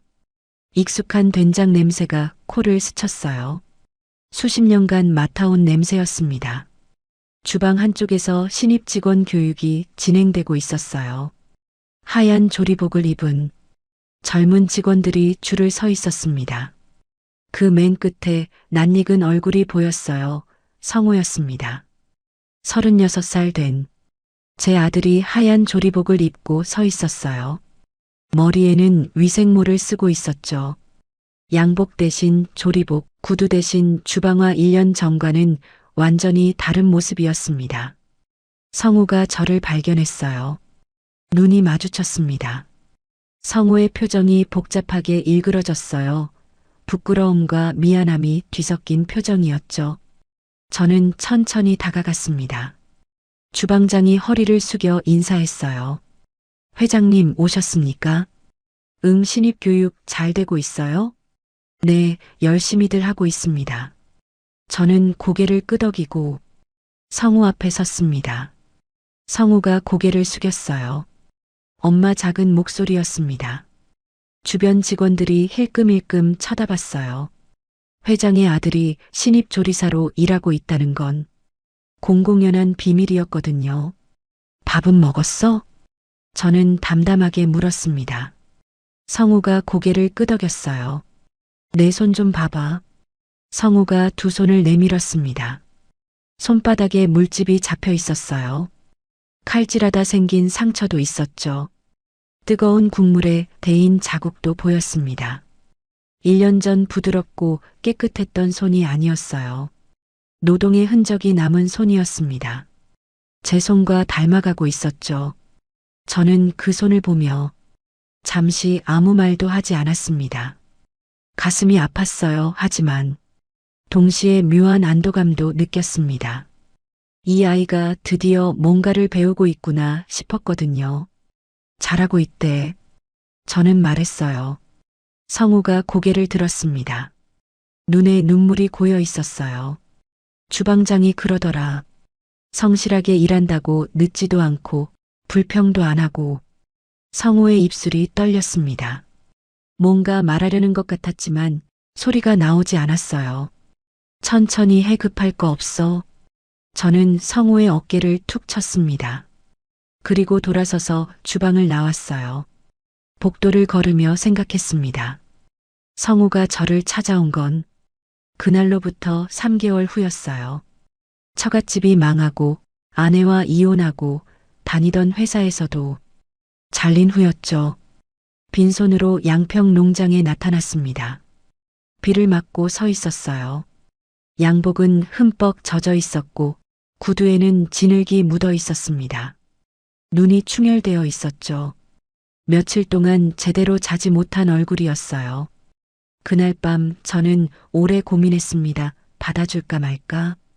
이 아이가 저한테 뭘 했는지 잊지 않았거든요. 뺨 맞은 저를 외면하고 장인 눈치만 보던 모습이요. 나가 계시라던 그 말이 아직도 귓가에 맴돌았습니다. 하지만 결국 받아들였어요. 조건이 있었죠. 본사 주방에서 밑바닥부터 시작하라고 했습니다. 월급도 다른 신입 직원과 똑같이 받으라고요. 특별 대우 없이. 성우는 고개를 숙이고 수락했습니다. 그렇게 9개월이 지났어요. 성우는 아직 말단 조리사입니다. 설거지하고 재료 손질하고 바닥 청소하고 예전 같으면 상상도 못할 일이었죠. 하지만 성우는 묵묵히 해내고 있었습니다. 용서한 건 아니에요. 아직도 그날 일을 생각하면 가슴이 아픕니다. 하지만 기회는 줬어요. 이 아이가 어떻게 자라는지 지켜보기로 한 거죠. 오후에 다른 일정이 있었습니다. 순잔의 한정식 강남점 근처에 있는 대형마트에 들렀어요. 장을 보러 간 건 아니었습니다. 그냥 보고 싶은 게 있었거든요. 마트 계산대 쪽으로 걸어갔습니다. 줄이 길게 늘어서 있었어요. 계산원들이 바쁘게 물건을 찍고 있었죠. 그중 한 계산대 앞에서 멈췄습니다. 계산원이 고개를 숙인 채 바코드를 찍고 있었어요. 빨간 조끼를 입고 있었습니다. 머리는 단정하게 묶여 있었죠. 미진이었습니다. 33살이 된 전 며느리가 마트 계산원으로 일하고 있었어요. 하늘색 파리 드레스 대신 빨간 조끼를 입고요. 다이아몬드 목걸이 대신 이름표를 달고 있었습니다. 이름표에는 최미진이라고 적혀 있었어요. 손톱도 짧게 잘려 있었습니다. 예전에 길게 기르고 매니큐어 바르던 손톱이 아니었죠. 미진이가 고개를 들었습니다. 저와 눈이 마주쳤어요. 순간 미진이의 얼굴이 굳었습니다. 눈이 흔들렸어요. 입술이 파르르 떨렸죠. 손에 들고 있던 바코드 리더기가 살짝 흔들렸습니다. 하지만 금방 고개를 숙였어요. 아무 일 없다는 듯이 다음 손님의 물건을 찍기 시작했습니다. 삐 기계음이 규칙적으로 울렸어요. 저는 한참 동안 그 모습을 지켜봤습니다.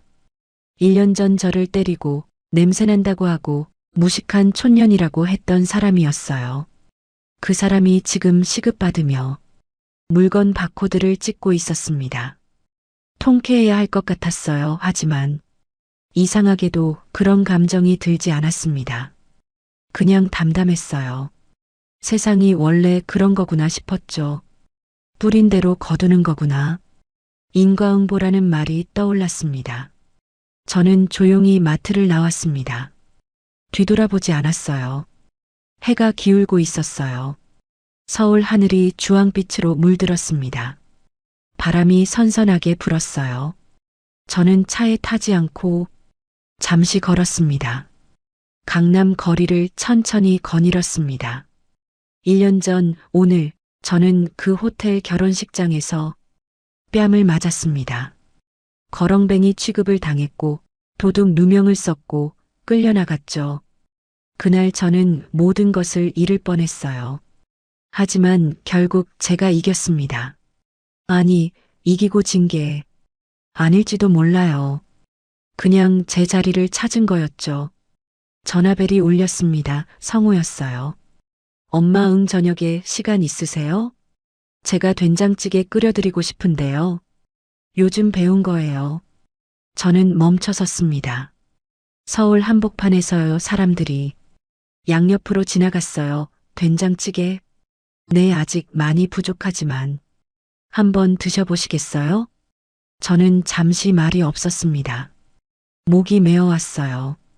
눈시울이 뜨거워졌습니다. 이상하게 가슴이 따뜻해졌어요. 35년 전 저도 된장찌개를 끓이며 시작했어요.